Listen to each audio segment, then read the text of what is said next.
Hi green lovers! It's the end of January in my Northern California Zone 9B garden, and that means I can actually start harvesting some vegetables that I've planted and are ready to harvest. One of them is radish.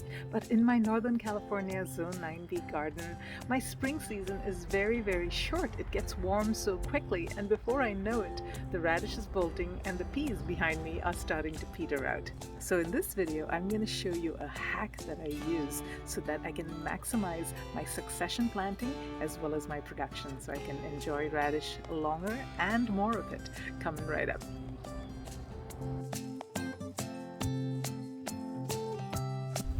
Radishes are one of the easiest vegetables to grow, and I highly recommend them for beginners. They're one of the fastest to go from seed to harvest, often less than a month for the smaller varieties like cherry bell and sparkler and French breakfast radish. And it's a spring vegetable, which means it's also one of the earliest crops that you can start harvesting in your new growing season every year. I also love that it's one of those crops that you can eat every part of the plant. So even if the unfortunate situation occurs where you do not develop a bulb for some reason, you can still enjoy those delicious leaves, which are, in my opinion, as good as the bulb itself, maybe even better. Now, succession planting radish means that you need to get a fresh batch of seeds going every couple of weeks or so. Now, you could plant the entire pack in one go, but who wants to eat 200 radishes in 1 week?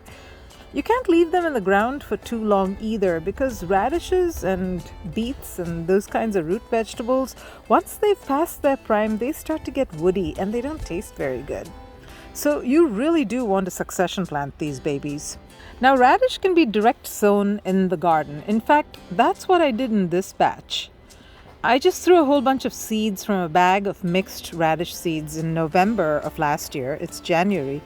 And I sowed it pretty thick. But they sat around and they didn't do very much as the weather got colder and colder. And frankly, the germination was pretty poor as well. Not to mention that the critters like to dig up a nice patch of fresh soil during the night. But how I protect against that, that's another video. Now, back to the sluggish germination. Did you know that most seeds germinate best at a temperature that's between roughly 70 to 80 degrees Fahrenheit? And that includes radish. Even though it's a cool weather crop, it does like those warmer temperatures for better germination. So I like to get them started indoors. But no, I don't get them started in those seed starting trays. You see, radish is a root vegetable. It really does not like its roots to be disturbed after it has grown to a certain size.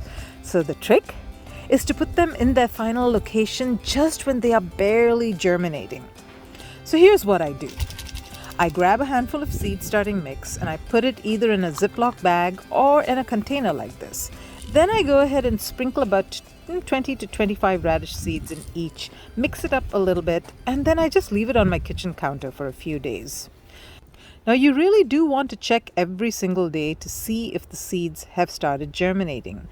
These things, they germinate at the right temperature and with the right conditions very quickly. In about 3 or 4 days, little roots will start to emerge from the radish seeds. And that means it is time. It is time to put them in their final location in the garden. Okay, so here is one of the biggest drawbacks of this method.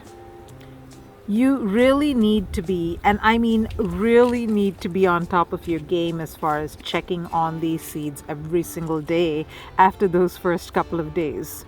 Because, like I said, they germinate really quick, and if you don't check them even for a few days, even for a couple of days, you could end up with something like this. Now, these roots have grown awfully long and they've gotten entangled, and look at them. They are almost daisy chained together, and it is practically impossible to separate them. I'm going to go ahead and try anyway, and then I'm going to try and plant them out, and let's see what happens. You know, these babies are really tough at this age. They're like newborns. They're much tougher than they look. So I actually have pretty high hopes that I'm going to be able to successfully grow these, in spite of the fact that I'm going to be doing some surgery here to try and disentangle them. But under normal circumstances, you would catch them right away when they start to germinate, and that is when you want to plant them up in the garden. It is actually much easier because as they are germinating, they don't have that long root to deal with and probably no leaves to deal with either. So all you end up needing to do is pop them in the ground and cover them with a little bit of soil. And that's what I did for these radishes here. You can see how perfectly spaced they are and how beautifully they're growing. So I've got a nice little patch of dirt here that I've prepped for my radishes. I'm going to be spacing them about 2 inches to 3 inches apart, something like this. So I'm going to put little holes all over, and then I'm going to plant them. Easy peasy. Just drop them in the hole and close it up. The roots will find their way down, and just make sure that the roots are completely covered. Do another one.